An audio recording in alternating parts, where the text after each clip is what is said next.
Picture this.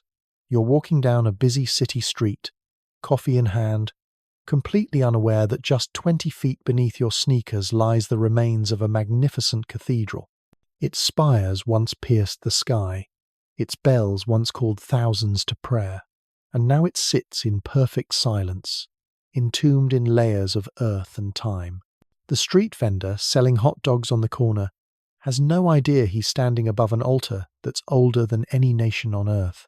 What if I told you this isn't science fiction?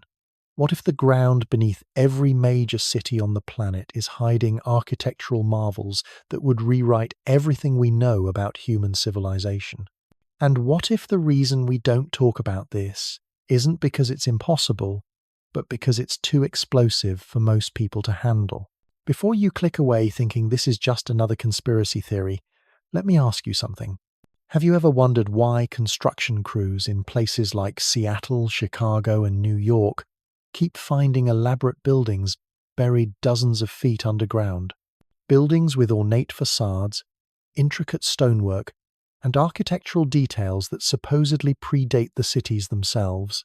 The official explanation is urban development, street raising, and natural sedimentation.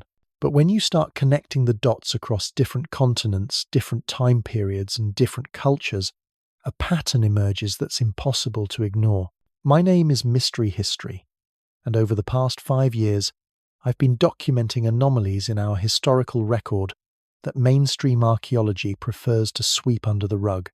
What started as casual curiosity about old photographs has turned into a deep dive investigation that's taken me from underground Seattle to the buried levels of European cities, and what I've discovered will challenge everything you think you know about the timeline of human civilization.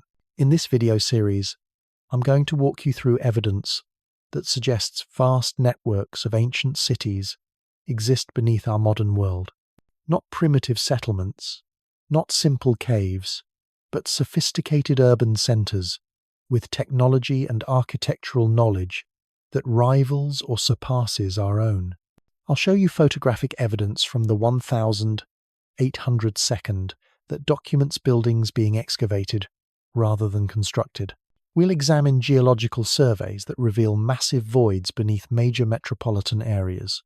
And we'll explore the possibility that what we call progress might actually be humanity rebuilding on top of something far greater that came before. But here's where it gets really interesting. This isn't just about dusty old buildings. If these buried cities exist, and if they contain the technological marvels that the evidence suggests, then we're not just talking about a historical cover-up. We're talking about suppressed knowledge that could revolutionize energy production, architecture, and our entire understanding of human potential. The rabbit hole goes deeper than you think, and by the end of this series, you'll never look at a city street the same way again. Let me start with something that should be impossible. In 1889, the city of Seattle embarked on what they called the Seattle Underground Project. The official story is that they needed to raise the street level to solve flooding and sewage problems. Fair enough. But here's what doesn't make sense. When they raised the streets, they didn't fill in the old buildings and start fresh. Instead, they built new sidewalks and roadways directly over the existing structures, creating an entire underground city that tourists can visit today. Walk through these underground passages, and you're not looking at hastily constructed temporary buildings. You're looking at elaborate storefronts, detailed masonry, and architectural elements that would take master craftsmen months to complete.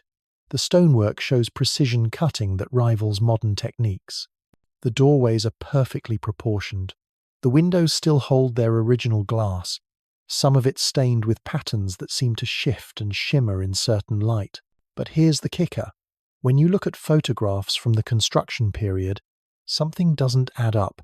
You see crews excavating these buildings, not constructing them. You see workers carefully removing dirt and debris from structures that appear to have been buried for far longer than the official timeline suggests. The stone shows weathering patterns consistent with centuries of exposure, not decades. The mortar between the bricks has that particular discoloration that only comes from extended underground exposure to specific mineral conditions. Now, one city with an underground level could be explained away. Urban development is messy, and sometimes practical solutions create weird results.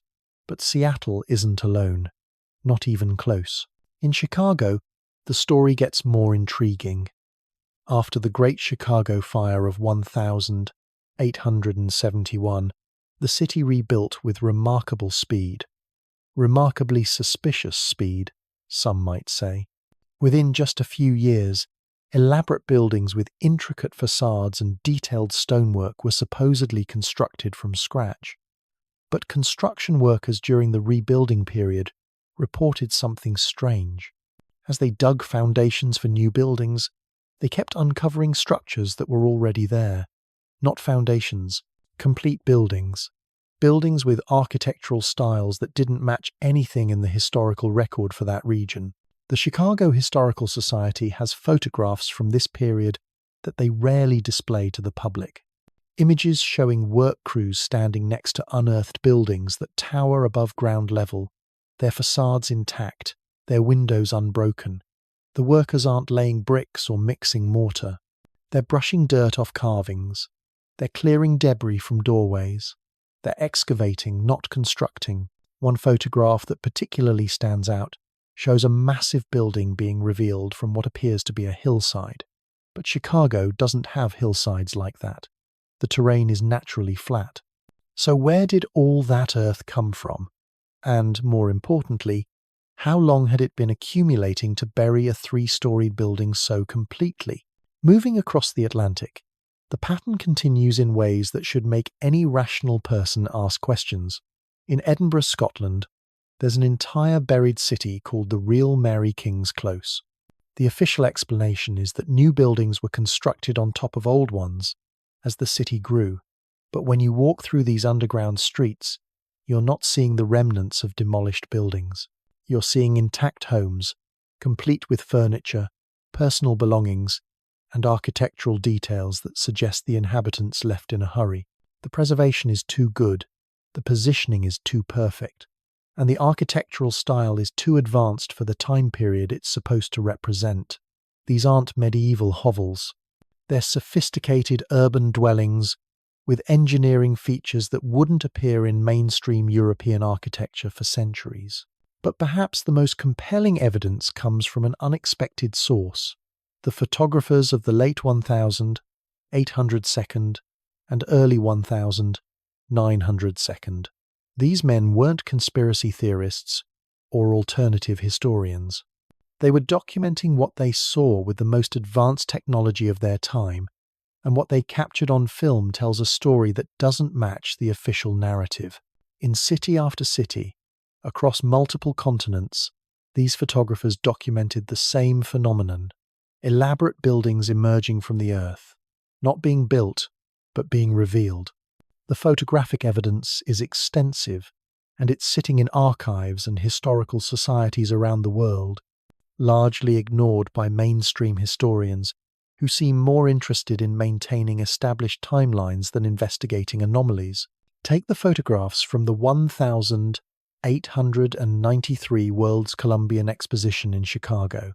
The official story is that these magnificent buildings were constructed specifically for the fair, using temporary materials. But look closely at the images. The buildings show architectural details that would take master craftsmen years to complete. The stonework displays weathering patterns that suggest decades of exposure. And most tellingly, there are photographs showing these buildings being excavated from earthen mounds, not constructed from the ground up. The fair organizers claimed these elaborate structures were built in just 2 years using staff and plaster. But staff and plaster don't weather like stone. They don't develop the patina and discoloration visible in the photographs, and they certainly don't require excavation to reveal. Then there's the question of scale. The World's Fair covered over 600 acres and featured more than 200 buildings. The logistics of constructing this much elaborate architecture in 2 years, using 1892nd technology and workforce, would have been staggering. Yet there are remarkably few photographs of the actual construction process. What we do have are images of buildings being revealed, cleaned, and restored. After the fair ended, these magnificent structures were demolished with suspicious efficiency, not sold, not repurposed, not preserved for their obvious architectural value, destroyed. The official explanation is that they were temporary and unsafe for permanent use. But photographs from the demolition show workers using dynamite on structures that appear to be solid stone and steel. Why would you need explosives to demolish temporary buildings made of staff and plaster? The pattern extends beyond American cities. In Paris, the famous catacombs represent just a small fraction of the underground spaces beneath the city. Construction crews regularly encounter elaborate chambers and passageways that don't appear on any historical maps. These aren't simple mining tunnels or sewage systems. They're finished architectural spaces with decorated walls, vaulted ceilings, and engineering features that demonstrate advanced knowledge of load distribution and structural integrity. London tells a similar story. The London Underground system required massive excavation projects that revealed layer after layer of sophisticated architecture, not Roman ruins, which would fit the historical timeline. Elaborate Victorian-style buildings that supposedly couldn't have existed when they were buried. Buildings with gas line connections, electrical conduits, and plumbing systems that predate the introduction of these technologies to the area. The evidence keeps mounting, and it points to something that challenges our most basic assumptions about urban development and historical timelines. What if these cities weren't built on virgin land? What if every major metropolitan area in the world is constructed on top of previous urban centers that were somehow buried or abandoned? This isn't just about a few anomalous buildings. We're talking about entire urban networks, sophisticated infrastructure, architectural knowledge that appears to have been lost and rediscovered multiple times throughout history, and photographic documentation that suggests this phenomenon occurred simultaneously across different continents during the same historical period. The implications are staggering. If advanced urban centers existed before our current cities, what happened to their inhabitants? What kind of catastrophic event could bury entire metropolitan areas without completely destroying them? And why does the official historical record seem so determined to ignore or explain away evidence that's hiding in plain sight? As we dive deeper into this investigation, we'll examine the geological evidence that supports the buried city hypothesis. We'll look at archaeological discoveries that have been suppressed or misinterpreted, and we'll explore the technological implications of finding advanced architecture in layers of earth that supposedly predate modern engineering knowledge. But first, we need to address the elephant in the room, the question that everyone's thinking but nobody wants to ask. If this evidence is real, if these buried cities exist, then who's been covering it up and why?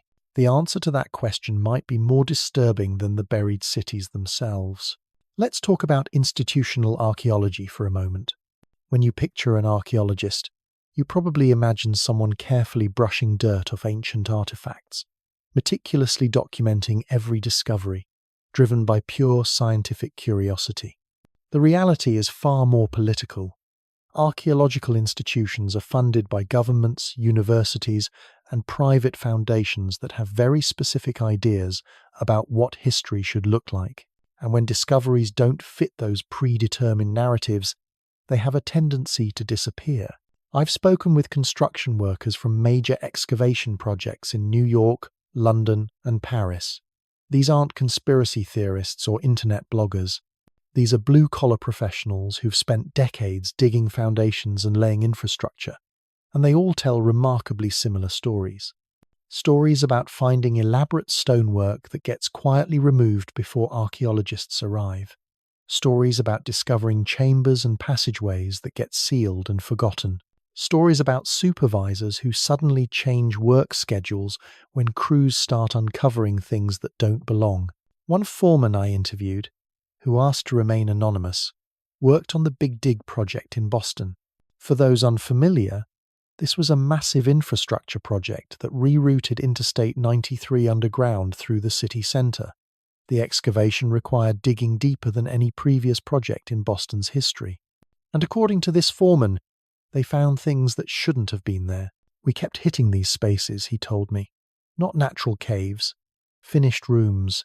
Some of them had these incredible stone arches, carved details that would put modern masons to shame.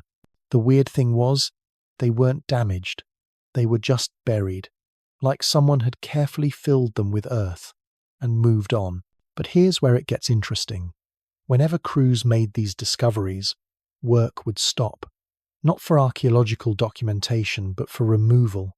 Specialized teams would arrive, usually at night, and by morning the anomalous structures would be gone, filled with concrete, sealed off, or simply destroyed. The official project reports make no mention of these discoveries. This pattern repeats across multiple major excavation projects: the Second Avenue subway in New York, the Crossrail project in London, the Grand Paris Express. All massive undertakings that required unprecedented excavation depths, all producing discoveries that don't match the official historical timeline, and all subject to the same mysterious cleanup protocols that ensure these discoveries never see public scrutiny. Now, you might ask why institutions would go to such lengths to hide archaeological discoveries. After all, finding evidence of previously unknown civilizations should be exciting for archaeologists, right? Career-making stuff. But that assumes these institutions want their careers made by rewriting history books.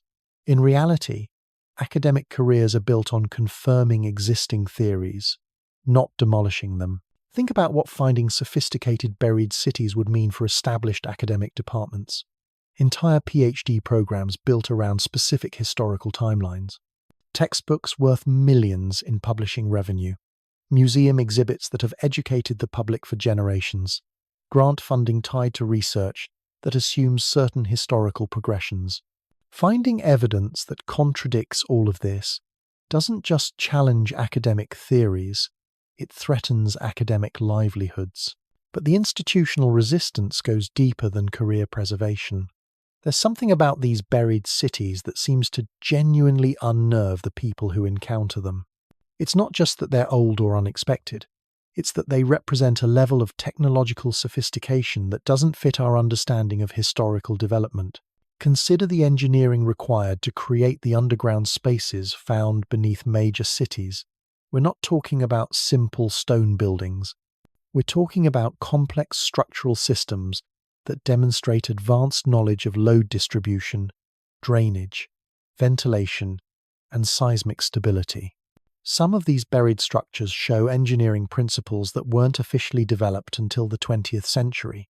In Prague, construction crews working on the new metro system discovered underground chambers with acoustic properties that modern sound engineers struggle to replicate. The spaces amplify certain frequencies while dampening others, creating acoustic environments that seem designed for specific purposes. But these chambers are buried beneath layers of earth that, according to official geology, accumulated over centuries. In Rome, excavations for new construction regularly reveal underground spaces with ventilation systems that somehow maintain air circulation without any visible connection to the surface. These aren't simple cave systems or natural formations. They're engineered environments that demonstrate understanding of airflow dynamics that mainstream history claims wasn't developed until much later. And then there's the question of preservation. Buildings exposed to normal weathering and decay show predictable deterioration patterns. Stone erodes, mortar crumbles, metal corrodes. But many of these buried structures show preservation that defies normal expectations.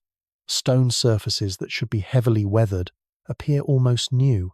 Metal fixtures that should have corroded away remain intact. It's as if these structures were buried under conditions that prevented normal decay processes. This raises uncomfortable questions about the timeline of their burial. Normal sedimentation processes would take centuries to accumulate enough earth to bury multi-story buildings. But that kind of gradual burial would also involve cycles of exposure and reburial that would cause significant weathering damage. The preservation levels we're seeing suggest rapid burial under conditions that immediately sealed these structures from normal environmental processes. What kind of event could rapidly bury entire urban centers while preserving them so completely? And more importantly, what kind of event could do this simultaneously across multiple continents during the same general time period? The geological evidence is starting to paint a picture that mainstream science isn't comfortable discussing. Soil analysis from burial layers shows mineral compositions that suggest rapid deposition rather than gradual accumulation. Sediment studies reveal particle sizes and distributions consistent with flood deposition, but on scales that would require water volumes far exceeding any known historical floods. Some researchers have begun investigating the possibility of catastrophic geological events that could explain rapid, large-scale burial. Not earthquakes or volcanic eruptions, which leave very different geological signatures, but something more akin to massive liquefaction events. Situations where solid earth temporarily behaves like liquid, allowing structures to sink rapidly before the ground resolidifies around them. This might sound far-fetched, but liquefaction is a well-documented phenomenon. During major earthquakes, water-saturated soil can lose its structural integrity and behave like quicksand. Buildings and other structures can sink dozens of feet in minutes, but the scale required to explain the buried city phenomenon would dwarf any documented liquefaction event in recorded history. Unless, of course, recorded history isn't as complete as we've been led to believe. This brings us to one of the most intriguing aspects of the buried city evidence: the timing. Photographic documentation of excavation activities seems to cluster around specific time periods. The late 1000, 800-second and early 1000, 900-second show an unusual amount of construction activity that looks suspiciously like excavation and restoration. Major cities worldwide simultaneously embarked on ambitious building projects that produced remarkably similar architectural styles despite having no documented communication or coordination between projects. The 1893 World's Fair in Chicago wasn't an isolated event. Similar expositions occurred in cities around the world during the same period, all featuring elaborate temporary buildings that showed remarkable architectural sophistication. The 1900 Exposition Universelle in Paris, the 1901 Pan American Exposition in Buffalo, the 1904 Louisiana Purchase Exposition in St. Louis, all massive undertakings that supposedly built magnificent structures for temporary display, then demolished them immediately afterward. But what if these weren't construction projects at all? What if they were excavation and restoration projects designed to reveal, clean and document buried architecture before covering it up again? The photographic evidence certainly supports this interpretation. Images from these expositions show far more excavation equipment than construction tools. Work crews appear to be revealing buildings rather than assembling them, and the speed of both construction and demolition defies the technological limitations of the time period. The pattern suggests coordination, not just local coordination, but international coordination, as if someone or some organization was systematically locating, documenting, and then concealing buried urban centers around the world. But who would have the resources and motivation for such an enormous undertaking? And what were they trying to hide? The answer might lie in the technology these buried cities represent. Because if the architectural evidence is accurate, if these structures demonstrate engineering knowledge that officially didn't exist when they were built, then we're not just talking about historical revision. We're talking about suppressed technological knowledge that could fundamentally change our modern world. The technology question is where this investigation takes a turn from historical curiosity to modern urgency. Because if these buried structures contain advanced engineering principles that we've somehow lost and rediscovered multiple times, then studying them isn't just about understanding the past. It's about unlocking possibilities for the future. Let me show you what I mean. In the underground sections of Seattle, There are buildings with structural supports that use weight distribution techniques that weren't officially developed until the mid-20th century. Stone arches that carry loads in ways that modern engineers recognize as highly sophisticated, but which supposedly predate the mathematical understanding required to design them. The stonework shows evidence of cutting techniques that produce perfectly smooth surfaces without the tool marks you'd expect from period-appropriate equipment. But it gets stranger. Some of these buried structures contain what appear to be infrastructure systems that don't match the technological timeline of their supposed construction period. Underground spaces in Chicago show evidence of gas line installations that predate the introduction of gas lighting to the city. Conduit systems that seem designed for electrical wiring decades before electricity was available in the area. Plumbing configurations that demonstrate understanding of water pressure and flow dynamics that weren't officially developed until much later. Now, skeptics will point out that these could be later additions, modifications made to existing structures as new technologies became available. But the archaeological evidence doesn't support that explanation. These systems are integrated into the original construction. The stonework was built around them, not modified to accommodate them. The engineering is seamless, suggesting the entire structure was designed with these systems in mind from the beginning. This raises a disturbing possibility. What if our understanding of technological development is fundamentally flawed? What if the linear progression we've been taught, from primitive to advanced, from simple to complex, doesn't reflect the actual historical pattern? What if technology has been lost and rediscovered multiple times throughout human history? Prague, those underground chambers with advanced acoustic properties. The implications extend far beyond academic curiosity. In mentioned earlier, modern sound engineers who have studied them can't figure out how they work. The mathematical principles required to design such spaces weren't developed until the computer age, when we could model complex acoustic environments digitally. Yet these chambers demonstrate acoustic control that surpasses many modern concert halls. If we could understand the engineering principles behind these structures, it could revolutionize modern dampened sound without electronic systems architecture. Buildings that naturally amplify, or structural designs that carry enormous loads with minimal materials. Construction techniques that produce structures lasting centuries without significant maintenance. But here's where the cover-up angle becomes more than just academic politics.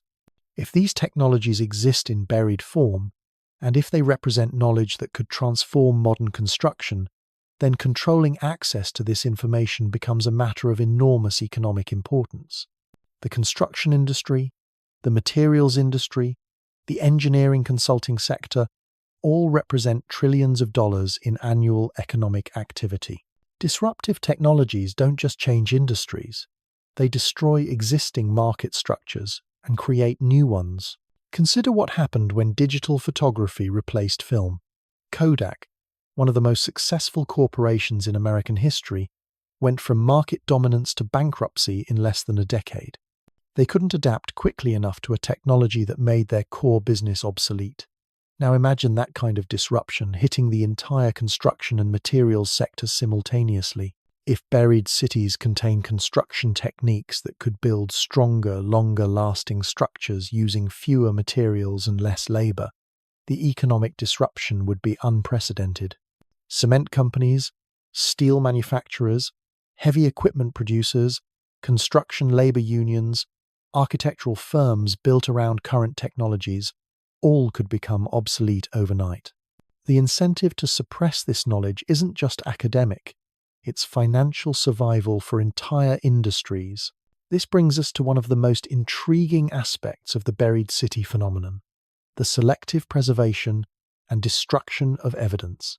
Because while most of these structures have been sealed, destroyed, or hidden, some elements have been preserved in ways that suggest careful documentation rather than random survival. Museums around the world contain architectural elements that supposedly come from demolished buildings or archaeological sites, but which show characteristics consistent with the buried city phenomenon. stone carvings with tool marks that don't match period-appropriate equipment, metal fixtures with alloy compositions that weren't available when they were supposedly made, structural elements that demonstrate engineering principles ahead of their time. But these artifacts are displayed as curiosities, historical oddities, rather than evidence of advanced lost technologies. The context is carefully controlled. The implications are never discussed. Visitors admire the craftsmanship without understanding what they're really looking at. I've spent considerable time examining these museum collections, and the pattern is consistent. Artifacts that could challenge established technological timelines are isolated from context, mislabeled, or stored in ways that prevent detailed analysis.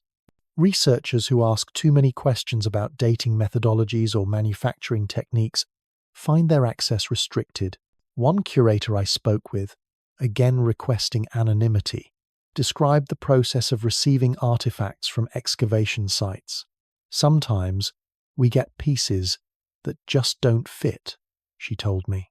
Beautiful stonework, incredible detail, but the dating doesn't make sense. The manufacturing techniques are too advanced, so we file them under unknown origin and put them in storage. It's easier than trying to explain why they exist. This systematic suppression of anomalous evidence creates a false picture of technological development. We see only artifacts that fit the established timeline. Everything else disappears into private collections, storage facilities, or gets destroyed during routine maintenance of museum collections. But the digital age has made this kind of information control more difficult. Photographs from construction projects leak onto social media. Workers share images before supervisors can confiscate them. Drone footage captures excavation activities from angles that weren't previously accessible. The evidence is becoming harder to contain. And the evidence is compelling. High-resolution photographs showing stonework with precision that rivals modern laser cutting. Construction techniques that demonstrate understanding of materials science that officially didn't exist when these structures were built. Architectural elements that suggest the builders had access to lifting and transportation equipment that supposedly wasn't available in their time period. Some of the most intriguing evidence comes from analysis of the mortar used in these buried structures. Modern chemical analysis has revealed mortar compositions that include binding agents and additives that weren't officially developed until the 20th century. These aren't later repairs or modifications. The mortar is integral to the original construction, mixed and applied when the structures were built. This creates a chronological impossibility that mainstream archaeology simply ignores. Either the dating of these structures is wrong, or our understanding of historical technological development is incomplete. Neither option fits comfortably with established academic narratives. The dating question is particularly problematic because it relies on contextual evidence rather than direct measurement. Carbon dating works on organic materials, not stone or mortar. So the age of these structures is estimated based on the archaeological layers they're found in, the artifacts associated with them, and assumptions about construction techniques. But what if those assumptions are wrong?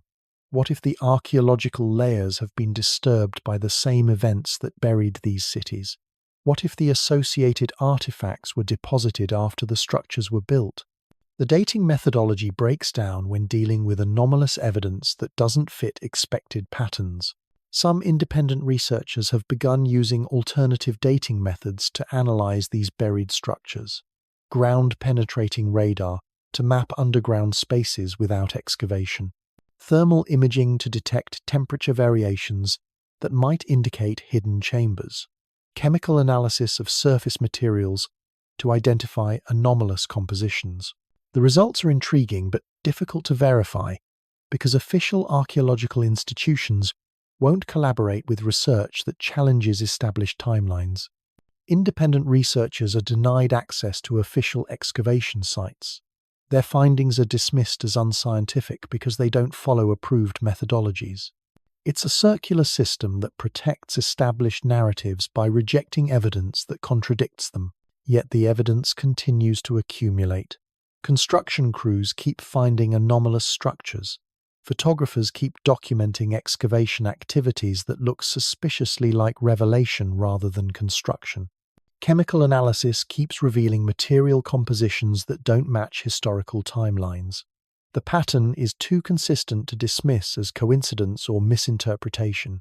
And now we're starting to see evidence that the burial phenomenon might not be entirely historical. Some researchers have documented what appear to be ongoing burial activities. Construction projects that seem designed to seal underground spaces rather than utilize them. Excavation work that removes anomalous structures before they can be properly documented. Modern burial activities that mirror the historical pattern of concealment. This suggests that whatever force was responsible for concealing these buried cities in the past might still be active today, not just passively hiding historical evidence, but actively working to prevent new discoveries from reaching public awareness. The implications are staggering. If this is true, if there's an ongoing effort to conceal evidence of advanced buried civilizations, then we're not just dealing with historical revision. We're dealing with contemporary conspiracy on a scale that would require coordination between government agencies, academic institutions, construction industries, and media organizations across multiple countries. The question isn't whether such coordination is possible. Recent events have shown us that global coordination on information control is not only possible but routine. The question is whether the buried city phenomenon is significant enough to warrant that level of coordinated suppression. Based on the evidence I've accumulated over 5 years of investigation, I believe it is. These buried cities don't just challenge our understanding of history. They threaten the fundamental assumptions that underpin our modern technological and economic systems. They suggest that human civilization has achieved advanced technological capability multiple times throughout history, only to lose it through catastrophic events or deliberate suppression. If that's true, then studying these buried cities isn't just an academic exercise. It's a survival imperative. Because if advanced civilizations have risen and fallen before, they can fall again. And if the knowledge required to rebuild exists in buried form beneath our feet, then accessing that knowledge might be the key to preventing our own civilization from following the same pattern of rise and collapse. But accessing that knowledge requires acknowledging that it exists, and that acknowledgement challenges too many established interests to happen through normal academic or governmental channels. It requires independent investigation, citizen journalism, and grassroots documentation efforts that can't be controlled by institutions with vested interests in maintaining current narratives. The buried cities are there. The evidence is overwhelming. The question is whether we'll have the courage to excavate not just the physical structures, but the implications they represent for our understanding of human history and potential. The more I investigate these buried urban networks, the more I realize we're not just looking at isolated incidents of historical oversight. We're looking at a systematic pattern that extends across every inhabited continent on Earth, and the pattern suggests something that should make every person on this planet stop what they're doing and pay attention. Because what if these buried cities aren't just remnants of past civilizations? What if they're evidence of a cyclical process that's happened multiple times throughout human history? And what if understanding this cycle is the key to preventing our own civilization from becoming the next layer buried beneath someone else's streets? Let me take you to a place that shouldn't exist according to our current understanding of geological processes. Deep beneath the streets of Paris, construction crews working on the Grand Paris Express have encountered something that's forcing engineers to completely redesign their tunnel systems. Not ancient Roman ruins, which you might expect in a city with Paris's history. Not medieval foundations or forgotten crypts. They're finding what can only be described as a parallel city. Complete street layouts running beneath the existing Parisian grid. Elaborate architectural spaces that mirror the sophistication of surface buildings, but follow completely different design principles. Stone bridges spanning underground waterways that don't appear on any historical maps. Public squares carved from solid bedrock, with acoustic properties that amplify whispered conversations across enormous distances. The official explanation is that these are previously unknown medieval construction projects, forgotten over time as the city grew above them.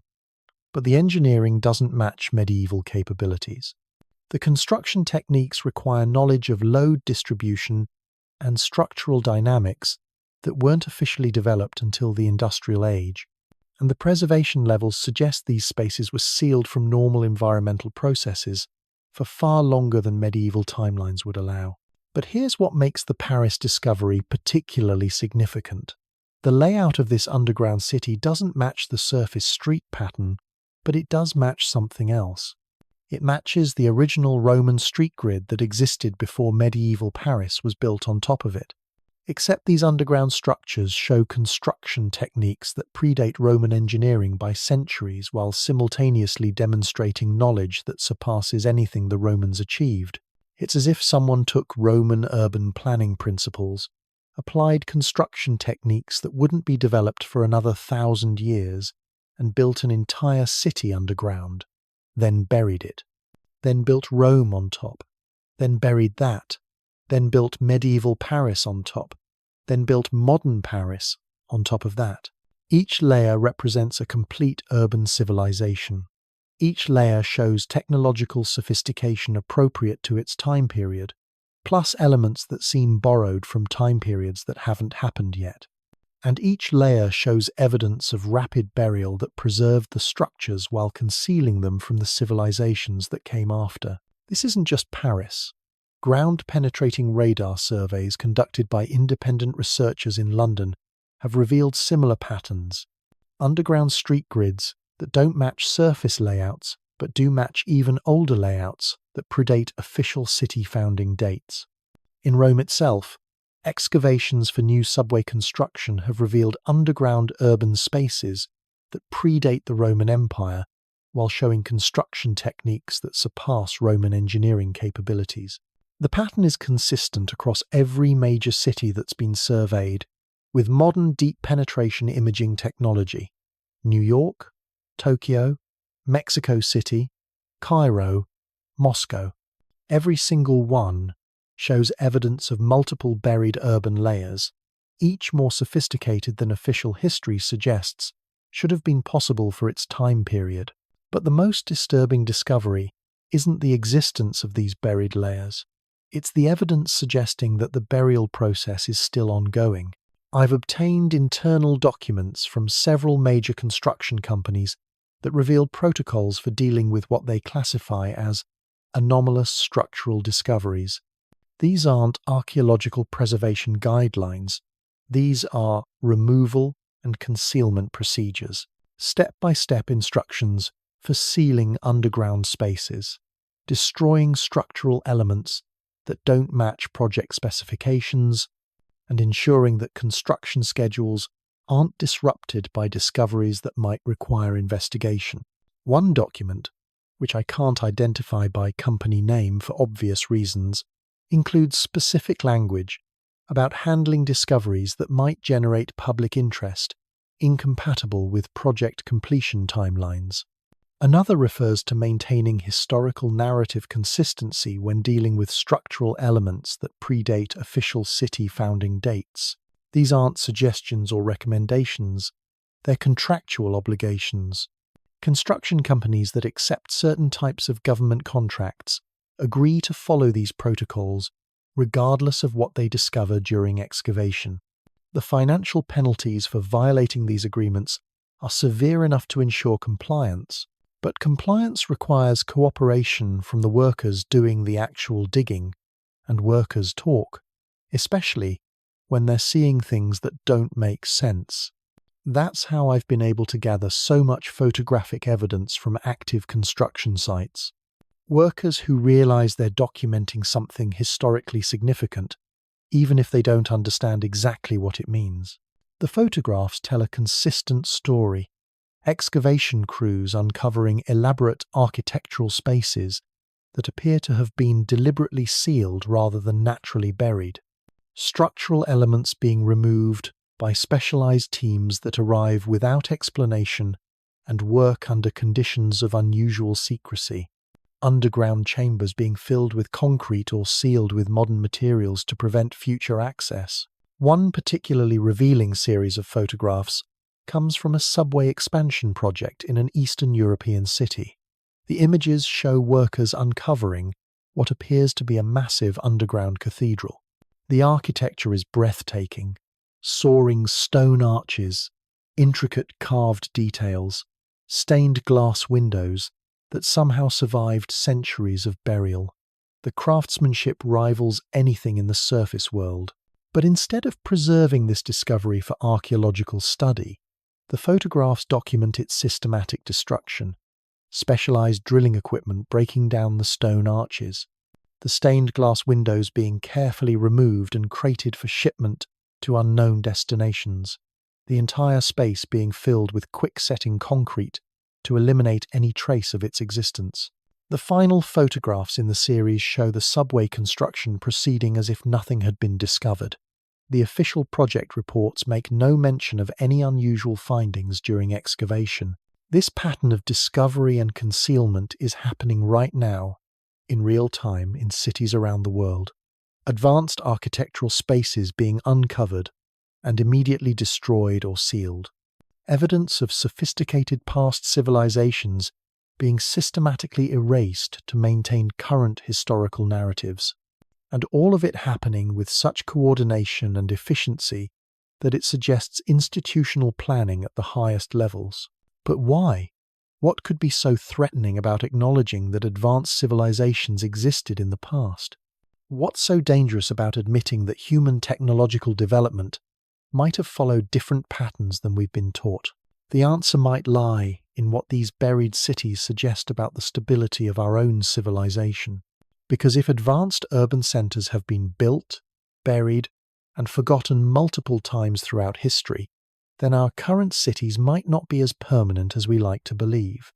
Our technological achievements might not be as unprecedented as we assume, and our civilization might be more vulnerable to the same forces that buried its predecessors than we're comfortable admitting. Consider the implications. If the burial process is cyclical, if it's happened before and could happen again, then every major city on Earth is potentially temporary.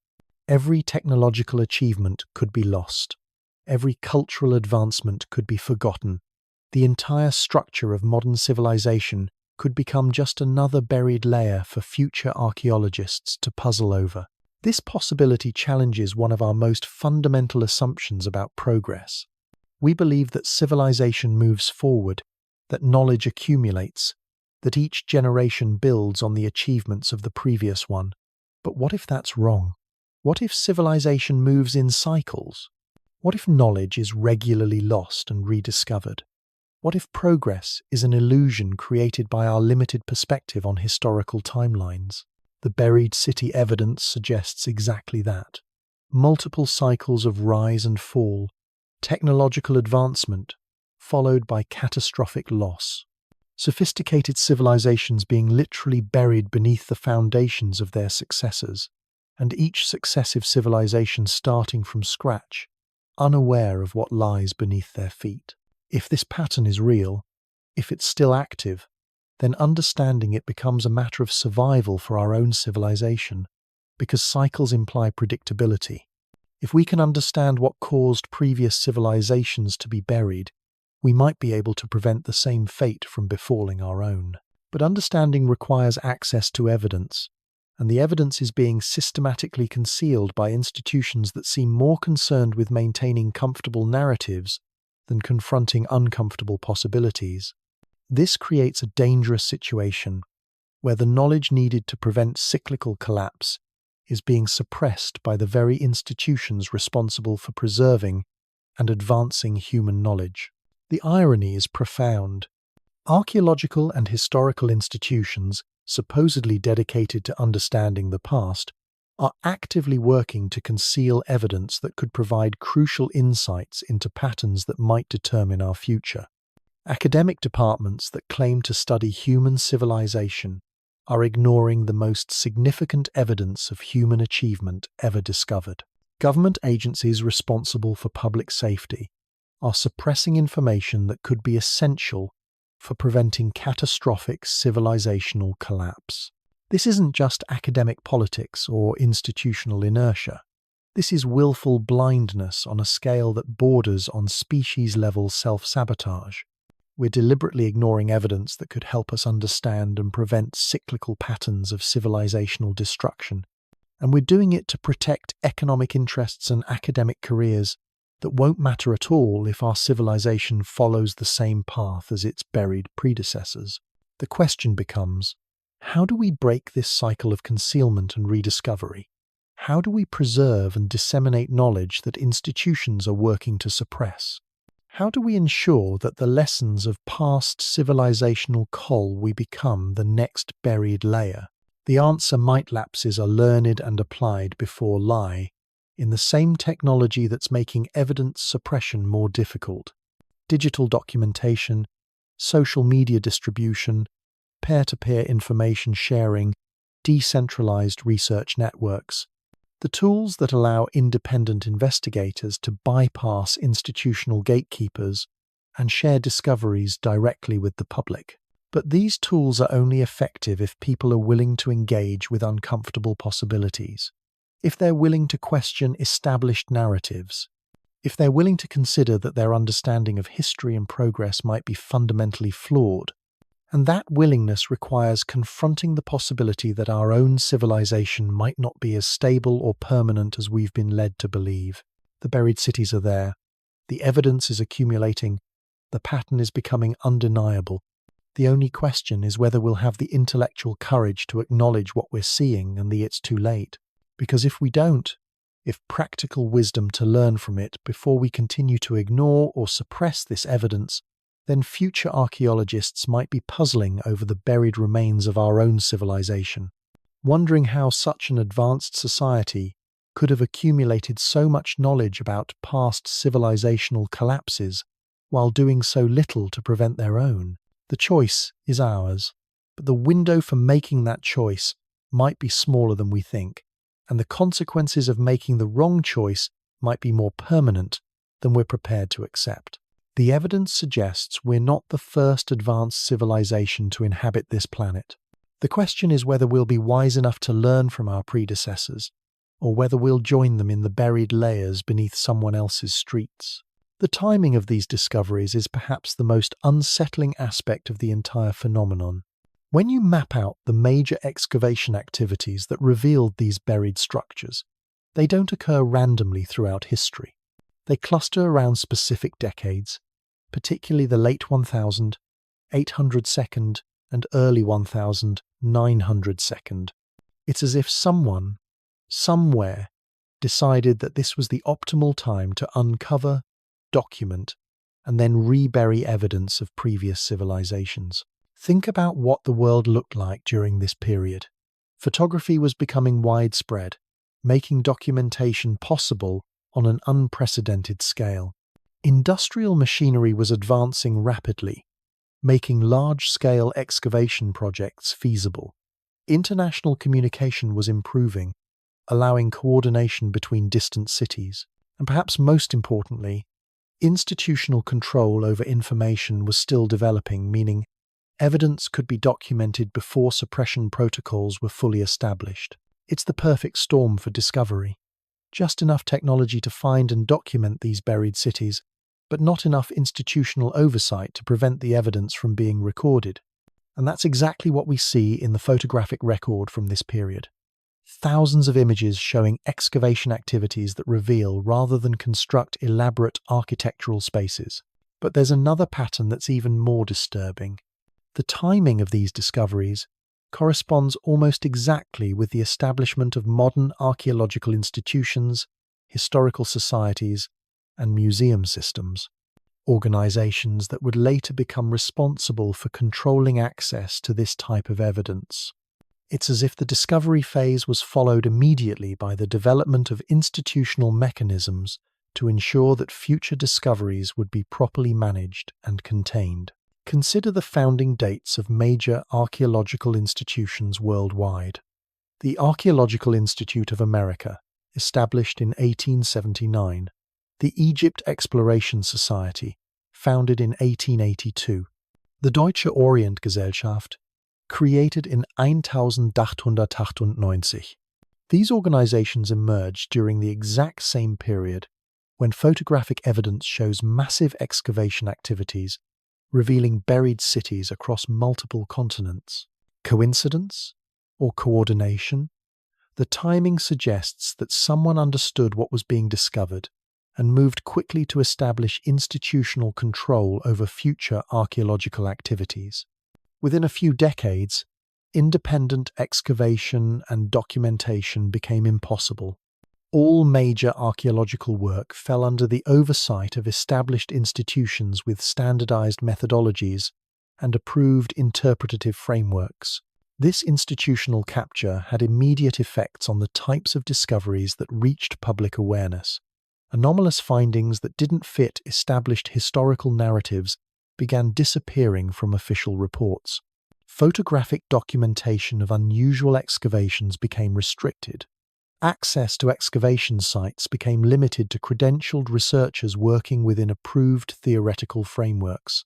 But the most significant change was in the interpretation of evidence. During the initial discovery period of the late 1800s, observers documented what they saw without trying to fit it into predetermined historical categories.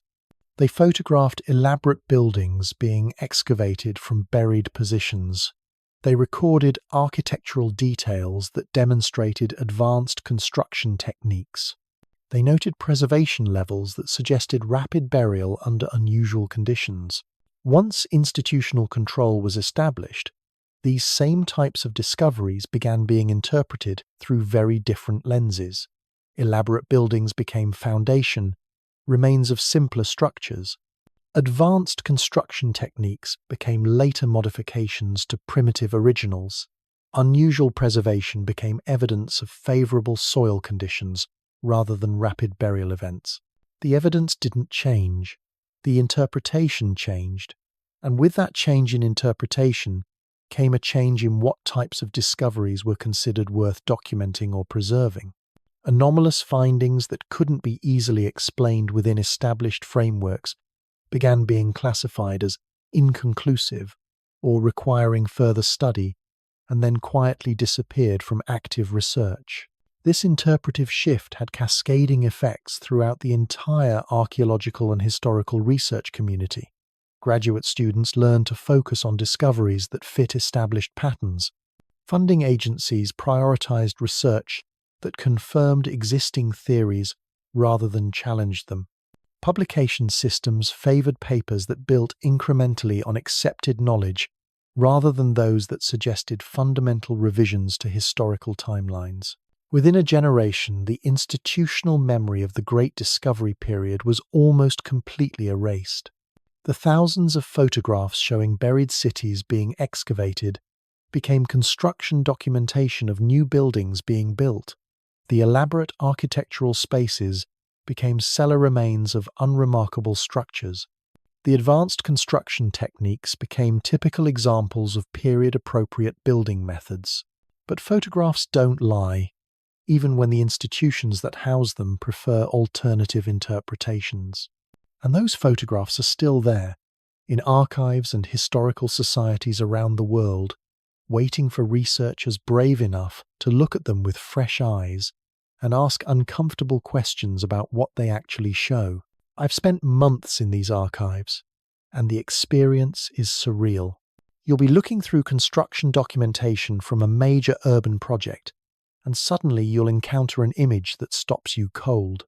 A photograph showing workers standing next to an elaborate stone archway that's clearly being excavated from a hillside, not constructed from the ground up.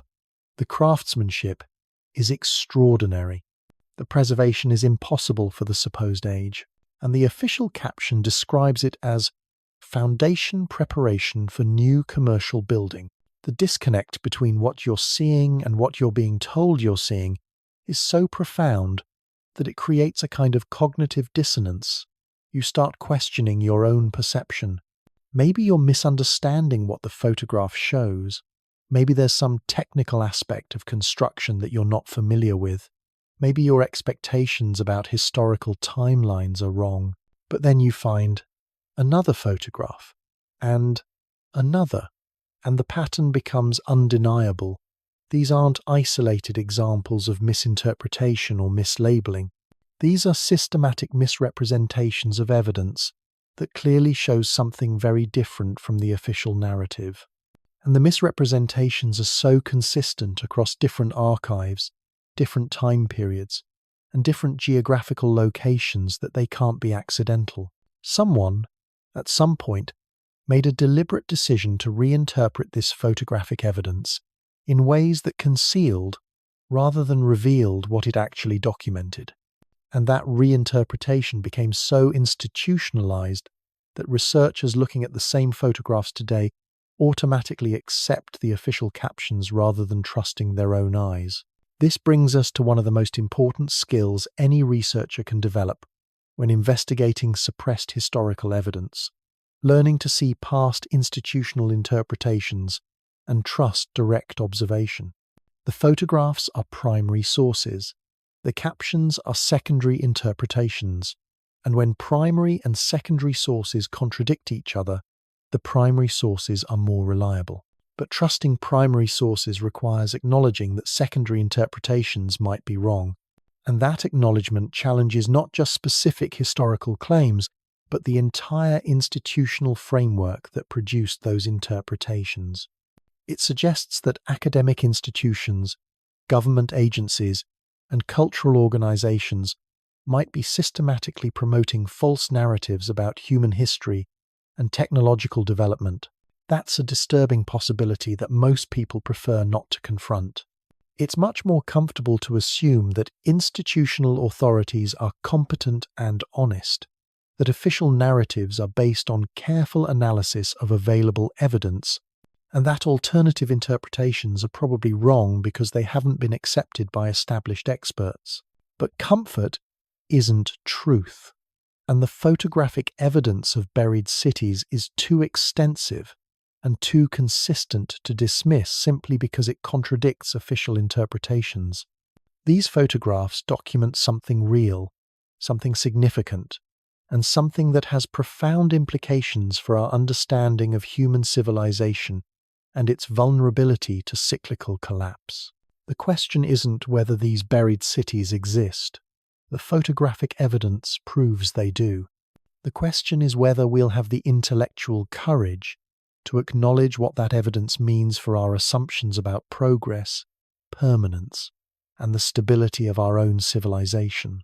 Because if advanced urban centers have been systematically buried and forgotten throughout history, then our own cities might be more vulnerable to the same fate than we're comfortable admitting. And if institutional authorities are actively concealing evidence of this vulnerability, then we can't rely on those institutions to warn us if the conditions for another burial cycle begin developing. The responsibility for recognizing and responding to these patterns falls to independent researchers, citizen journalists, and anyone willing to look at primary evidence with fresh eyes. The buried cities are trying to tell us something about the cyclical nature of civilization and the forces that can cause even the most advanced societies to disappear beneath the foundations of their successors. The question is whether we're listening and whether we're prepared to act on what we hear. The pattern of institutional suppression extends far beyond just archaeological evidence.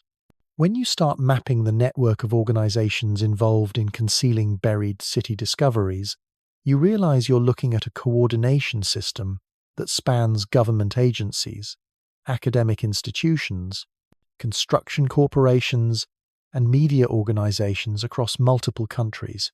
The level of coordination required to maintain consistent narratives across such diverse institutions suggests planning and oversight at levels most people never consider. Take the construction industry protocols I mentioned earlier.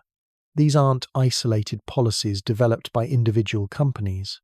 They're standardized procedures that appear in contracts across different corporations, different countries, and different types of projects.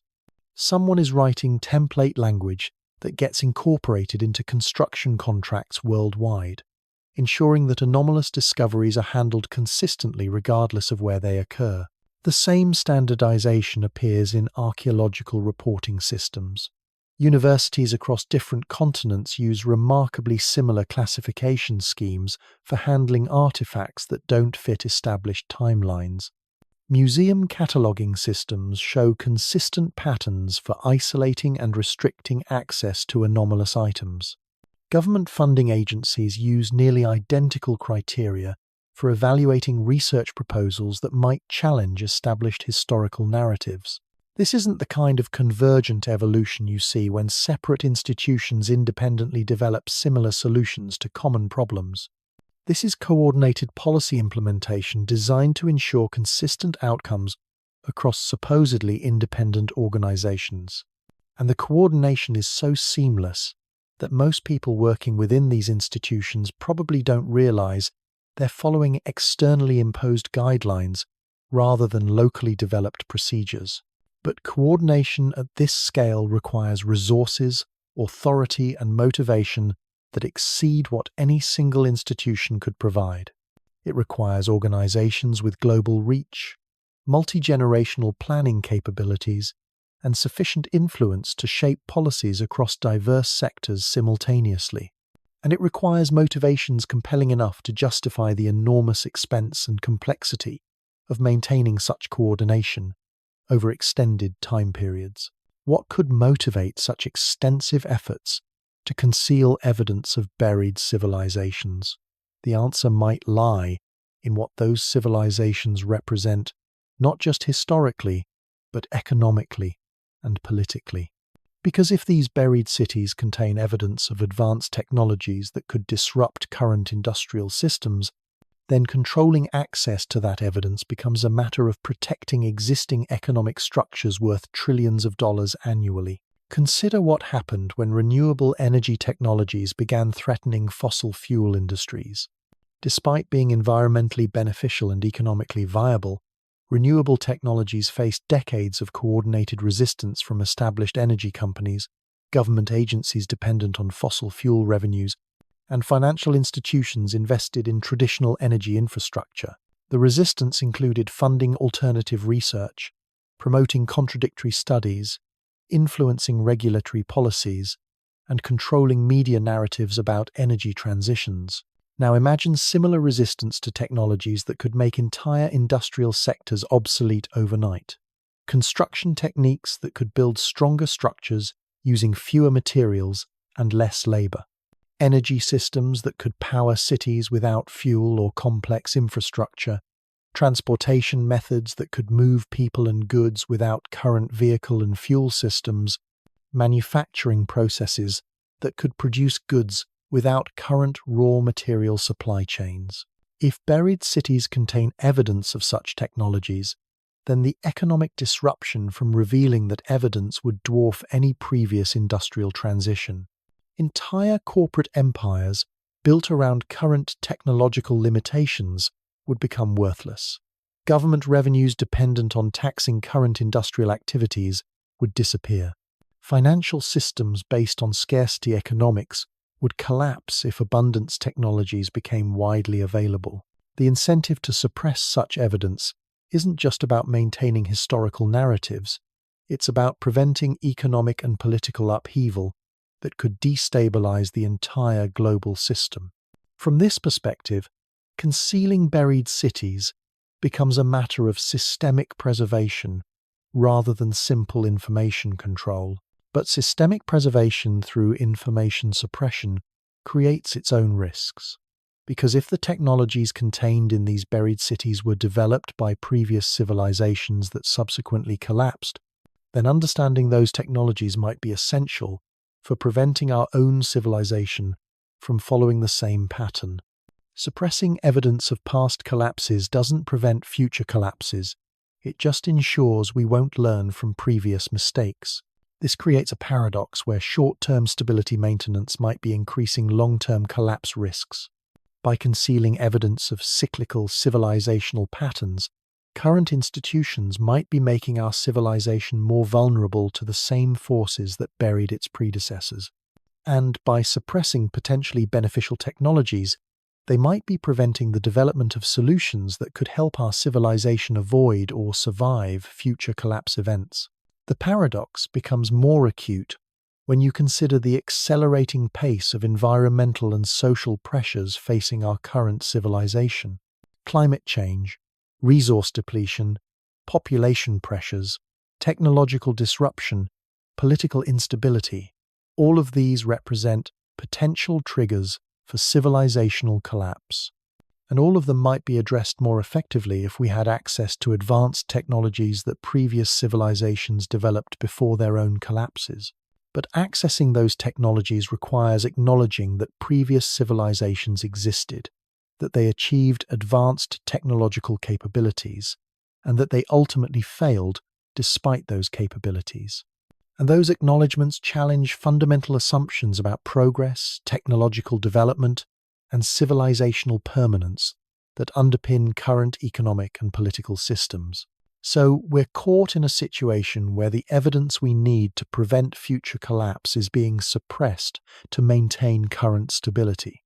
The knowledge we need to develop solutions is being concealed to protect existing problems. The technologies we need to transcend current limitations are being hidden to preserve current limitations. This isn't sustainable. Suppression systems require enormous resources to maintain, and they become more difficult to sustain as information technology makes evidence concealment more challenging. Independent researchers can now document and share discoveries faster than institutional suppression systems can respond. Social media platforms allow direct communication between researchers and the public without institutional mediation. Advanced imaging technologies make it possible to detect and document buried structures without requiring official excavation permits. The suppression system is breaking down, and evidence of buried civilizations is starting to reach public awareness despite institutional resistance. The question is whether this evidence will be acknowledged and acted upon in time to prevent our civilization from joining its predecessors in the buried layers beneath someone else's streets. Because the alternative to learning from buried civilizations is becoming one, and the window for making that choice might be closing faster than we realize. The technological implications of these discoveries extend far beyond simple construction techniques or architectural innovations. When you analyze the engineering principles demonstrated in these buried structures, you're looking at solutions to fundamental problems that our current civilization is still struggling to solve. Problems related to energy distribution, structural stability, resource efficiency, and environmental integration that could transform modern society if we understood the underlying principles. Take the acoustic properties I mentioned in some of these buried spaces. Modern sound engineering requires complex electronic systems, specialized materials, and extensive computational modeling to achieve the kind of acoustic control found in these underground chambers. Yet these spaces achieve superior results using only stone construction and geometric principles. If we could understand how they work, we could design buildings that naturally optimize sound without any electronic systems whatsoever. The implications extend to energy efficiency, construction costs, and environmental impact. Buildings' humidity and air circulation that naturally regulate temperature without mechanical systems.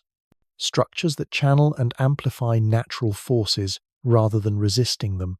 Architecture that works with environmental conditions rather than against them. These aren't just improvements to current technology. They're entirely different approaches to solving fundamental engineering problems. But perhaps most significantly, these buried cities suggest solutions to the scalability problems facing modern urban development. Current cities require enormous inputs of energy, materials, and infrastructure to maintain habitability for large populations. Transportation systems, utility networks, waste management, food distribution, all of these represent massive ongoing costs that limit urban growth and sustainability. Yet these buried cities show evidence of supporting large populations with infrastructure systems that seem to require minimal maintenance and external inputs. underground spaces that maintain stable environmental conditions without mechanical climate control, transportation networks that move people and goods without visible energy sources, waste processing systems that seem to operate through biological and chemical processes rather than industrial machinery.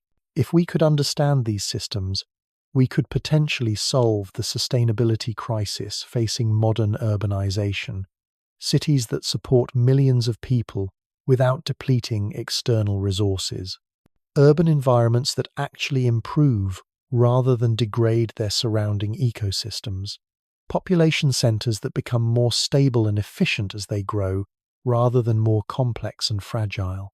But accessing this knowledge requires acknowledging that these buried cities exist, studying them systematically, and applying their principles to modern challenges. And that acknowledgement threatens current approaches to urban planning, infrastructure development, and resource management that represent enormous established investments and ongoing revenue streams. The resistance to investigating these possibilities isn't just academic conservatism, it's economic protectionism on a scale that encompasses entire industrial sectors. Because if buried city technologies could solve current urban sustainability problems, then current approaches to those problems would become obsolete. And the institutions, corporations, and government agencies built around current approaches would lose their relevance and revenue. This creates a situation where the solutions to our most pressing civilizational challenges might be buried beneath our feet, literally and figuratively, while the institutions responsible for developing solutions are actively working to prevent their discovery. We're facing potential collapse from problems that might have already been solved by previous civilizations, but we're prevented from learning those solutions by systems designed to protect current approaches to those problems. The irony is profound and potentially tragic, because if our civilization does collapse from sustainability failures, resource depletion, or environmental degradation, future archaeologists might discover our buried cities alongside evidence of the solutions we failed to implement. Solutions that were available in the ruins beneath our own foundations, but which we never accessed because acknowledging their existence would have disrupted our economic and political systems. This brings us back to the central question: how do we break this cycle of concealment and rediscovery?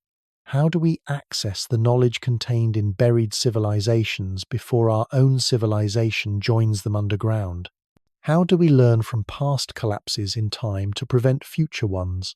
The answer might require approaches that bypass established institutional systems entirely. Independent research networks that share information directly without institutional mediation. Crowd-funded excavation projects that operate outside official archaeological frameworks. Technology development initiatives that reverse engineer buried city principles without waiting for academic approval. Grassroots investigation efforts that document and preserve evidence before it can be suppressed or destroyed. But these approaches require public awareness and engagement on scales that current suppression systems are designed to prevent. They require people to trust primary evidence over institutional interpretations. They require willingness to consider that established authorities might be systematically promoting false narratives about human history and technological potential. And they require courage to act on uncomfortable possibilities rather than comfortable assumptions. The buried cities are there. The evidence is accumulating. The patterns are becoming undeniable. The only question is whether we'll acknowledge what we're seeing and act on it before it's too late. Because if we don't, then future investigators might be studying the buried remains of our own civilization, wondering how such an advanced society could have had access to solutions for all their major problems while doing nothing to implement them. The cycle of rise and fall, burial and rediscovery doesn't have to continue. But breaking that cycle requires recognizing that it exists, understanding why it happens, and developing the wisdom to choose different paths than our predecessors. The knowledge we need might be right beneath our feet. The question is whether we'll have the courage to dig for it and the wisdom to use it once we find it. So here we are, standing at the edge of one of the most profound mysteries our species has ever encountered. Every piece of evidence we've examined, every photograph we've analyzed, every testimony we've gathered, points to the same inescapable conclusion. We are not the first advanced civilization to call this planet home, and if we're not careful, we might not be the last to disappear beneath someone else's streets. The photographic record is undeniable. The construction worker testimonies are consistent. The institutional suppression is systematic. The technological implications are revolutionary. And the cyclical patterns suggest we're living on borrowed time in a story that's been told before, with different characters, different cities, but the same tragic ending. What happens next depends entirely on whether we choose to learn from the buried voices beneath our feet, or whether we join them in the silence underground. The evidence is there, waiting in archives, construction sites, and museum storage facilities around the world. The question isn't whether these buried cities exist anymore. The question is whether we'll have the courage to listen to what they're trying to tell us about our own future. Because right now, as you walk down your city street tomorrow morning, coffee in hand, completely unaware of the magnificent civilizations sleeping beneath your feet, you have a choice to make.